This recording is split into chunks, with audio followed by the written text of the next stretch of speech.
My own experiences with American Studies may or may not reflect what you hope to discover in your own journeys. Nonetheless, it's always nice to hear a story, isn't it? I don't proclaim any profound revelations with my story. Just take it as you will. I didn't do much research to find an AMS capstone topic. In fact, I got the idea from a friend. At the time, she was reading Edith Wharton's The Fruit of the Tree, one of the numerous labor fiction novels I used for my project. She told me, "It's not bad. You should read it. You could do an AMS project on Edith and labor." Yes, I and my select group of friends are on a first-name basis with Edith Wharton. At one time, my friend even used Edith to fool an ignorant boss and get out of work for her own AMS project. That's for another time. As you can see, it didn't take much to talk me into the project. Labor and fiction. I chose wisely to do my project over the summer, so I'd have extra time to read and write while I worked at a local Tim Hortons. Little did I know this would be a life-changing experience, one that would open my eyes to the incongruities of my own existence. I was already familiar with labor as a historical subject, as I had just finished taking Dan Clark's labor history course. I knew the ins and outs of labor disputes from many different backgrounds: men and women, children, people from different races and nationalities, factory workers, miners, cotton mill workers, labor lawyers, undercover journalists. I understood worker necessities: clean homes, decent wages, job security, protection for their families if something ever happened, health care, especially for those who worked in horrid conditions, which was everyone. So, having found my general area of interest and a mentor for the project, I narrowed the dates down to the Gilded Age, specifically 1871 to 1917, with a focus on women in labor. As the winter semester ended and the summer semester began, I dove full force into my research, excited for what I would find. One of the most interesting parts of my project was just finding the books themselves. Of course, I had shelves to choose from when it pertained to the nonfiction, but the fiction was a different story. I quickly found anything that wasn't Upton Sinclair's The Jungle would be hard to find. With the help of Laura Hapke's labor texts, The Worker in American Fiction, I uncovered numerous other authors that would fit the bill, many of which I never heard of before. There was Elizabeth Stuart Phelps' The Silent Partner, a novel focusing heavily on not only workers' issues in a textile mill, but also patriarchy within business. There was also Amanda the Mill by Marie Van Vorst, which followed the lives of a reformed Southern mill girl and an educated Northern man and their fight in promoting workers' rights in a cotton mill, but not without a budding romance, of course. Then I came across names I knew: William Dean Howells' Annie Kilburn, Upton Sinclair's King Cole, and of course, Edith Wharton's The Fruit of the Tree. These obscure novels, works long buried in dusty shelves between equally anonymous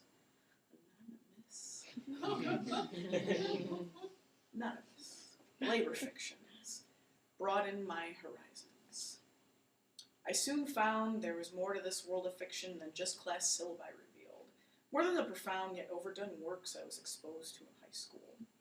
And these novels, coupled with the labor historians such as Melvin McLaurin, Ava Barron, Gerald Zahavi, and David Allen Corbin, brought me to a greater understanding of labor issues. Women were prominent members within the workforce, no matter how often their societies tried to drag them down to the depths of dirt. Taking on masculine roles in labor reform didn't damn these women, it gave them the strength to continue their fight for workers' rights for years to come. I learned a lot through my research, much of which affected how I lived.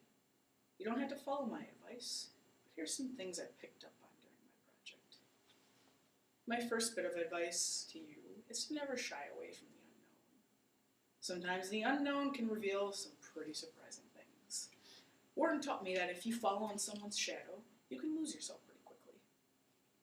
Howells taught me that refusing to stray from the accepted norm can damage one's perceptions and goals in life. Sinclair taught me that, even when oppressed in a drab and dreary mining camp with all the color of life sucked out, a rose can bloom and defy the conventions of her society. All similar messages, but all expressed in their own unique ways. Coupled with historiography, these images only grew into overarching concepts, trampling naysayers and freeing the oppressed. Barron's profound work on gender, illustrating how women were pretty active during the Gilded Age, coupled with Corbin's almost secrecy when dealing with Mother Jones and the wives of mining camps, alongside Zahavi's careful explanation of women's roles and the struggles they faced, only opened up the reality and fiction even more. So, don't be afraid to get your hands dirty in your projects. It takes a little work in the beginning to find the material that's just right, but it'll be worth it in the end. You may be pleasantly surprised with what you find. I can't go without warning you about the fines, though. Watch out for the library fines. I just barely escaped without a scratch to my bank account after a dispute with the IL office at both MSU and here. All I'm saying is keep track of the return dates. They'll creep up on you before you know it, and then you'll owe $15 for Kresge books and $60 for Melcat or ILL. And yes, I know Melcat and ILL doesn't give you very much time to check out the books. That's when you talk to your mentor, who may have connections to another library. I hit the freaking jackpot there. Like you guys, I also don't see why we have such little time with books that are often first editions from the turn of the century, which haven't been checked out since the mid-60s and are falling apart at the seams. Yet you still only have 2 weeks for them. As you can tell, I've been through this process too often. And if you come across a particular first edition that you like, don't feel bad if you consider keeping it. It would definitely look a lot nicer on your shelf and would get much more use. But only if you have the means to pay the fine. Which kept me from keeping the nice William Dean Howells book. I didn't exactly want to drop $80 to $100 on something I wasn't extremely partial to. But I'm not condoning stealing. I call it adopting. Sometimes you just need to go with the flow. Like I mentioned in the beginning, I really didn't have to fight through a battlefield of thoughts and queries to find my topic. I just kind of picked something up when it was dropped for me. I'm not saying you shouldn't do work or fight for your topic throughout your research. I'm saying don't fret if you don't quite know where you're going or you're not quite sure what you want to do. The biggest thing that can help you is to just read. I did a lot of reading. I don't know where to begin with the labor fiction, so I read Hapke's book. I didn't know if what she offered was really what I was looking for, so I read some of the stuff she recommended. You'll find that, even if your research doesn't fit in perfectly with your topic, it still works. It still says something about your topic. I didn't quite know how Howells' book would have fit in, which looked from the bourgeois perspective at workers' issues. It was definitely a caustic satire of such. But it worked! It showed the often comical but ultimately harmful outlook higher classes can take with lower classes, especially when they don't understand why the lower classes sacrifice so much personal comfort, don't always look their Sunday best. I also didn't quite know what to do with all the romance I faced. Romance! That went against what the women were fighting for in these novels. Romance didn't really come up in the historiography. Exactly. Don't worry. The unspoken relations will come to you, and you'll make the connections quicker than a company owner calling in the National Guard during a strike. The biggest piece of advice I have to give is to let the research comment on your own life. Let it flood in and open your eyes to the incongruities or positives you deal with on a day-to-day basis. An explanation of this requires a bit of a digression, but it's well worth it. For 4 years, I had worked at Tim Hortons under a husband-wife team whose parents owned said restaurant. Supposedly, these parents were struggling like any working-class family. They had a funny way of showing it. They rolled around in Cadillacs and new clothing, always dressed to the T, driving aimlessly through drive-thrus of their 5 different restaurants. We workers were running around in ripped uniforms and without air conditioning or heat, depending on the season. Our minimum wage earnings would barely go up, despite however well we performed our jobs. The coffee machines, refrigerators, and baking stations were breaking down, covered with grime and prone to random outbursts of electricity and fire. But definitely something a little WD-40 and tape couldn't fix. We had 15-minute breaks, even for shifts over 8 hours, and we were timed to the last second. We wouldn't hear the last of it if we happened to go over a minute because we were in the bathroom or had to finish off the last bite of a quick meal. Cameras were planted all around the restaurant, mostly in the back and around the registers. We quickly learned where the blind spots were, but we were immediately questioned the next day if we happened to be in this blind spot for too long. Yes, they actually watched all the videos. A fellow supervisor was criticized for calling the fire department when a fire broke out due to a faulty machine. We later found out that they didn't like this because the building was not up to code, and it would be closed until it was. We were also criticized when we had a minor work stoppage due to coworkers passing out from the heat or a lingering medical issue, which also involved calling 911. But these things aside, the owners were definitely struggling as we were. Just disregard my question of their moral standards and their economic positions in life. I had been at this job for 4 miserable years.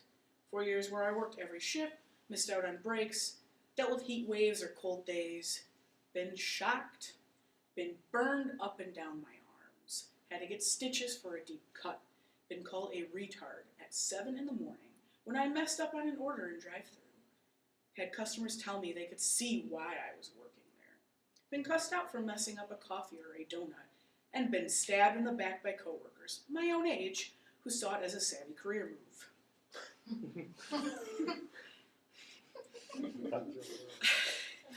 The funny thing is that I put up with it for so long.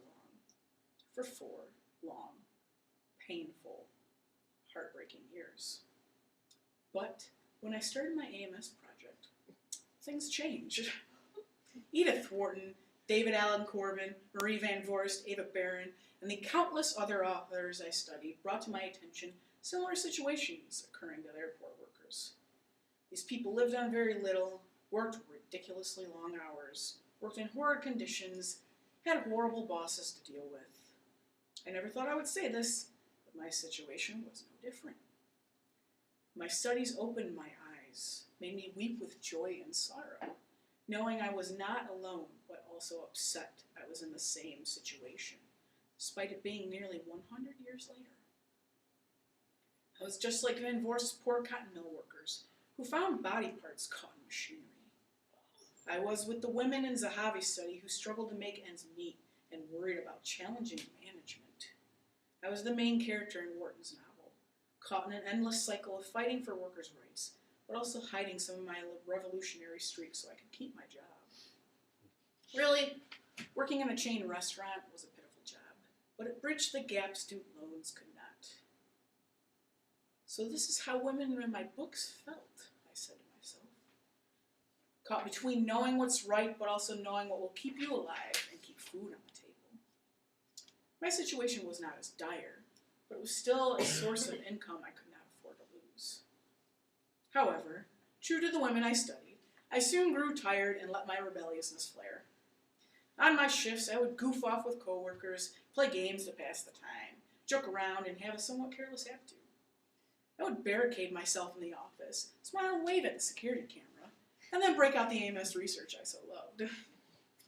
My bosses quickly found out and confronted me about it, but I didn't care.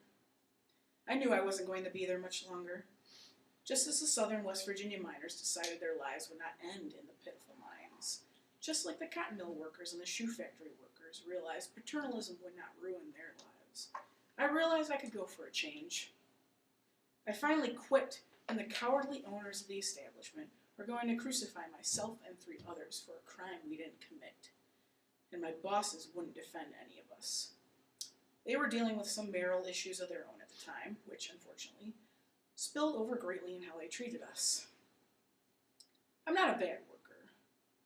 I worked hard those 4 years, well, with the exception of the last few months when I partook in water bottle fights and blatantly disregarded Big Brother's cameras. But enough was enough.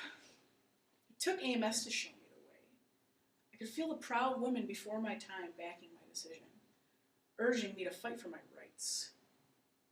I didn't exactly list any grievances when quitting, but heck, I'm not there any longer.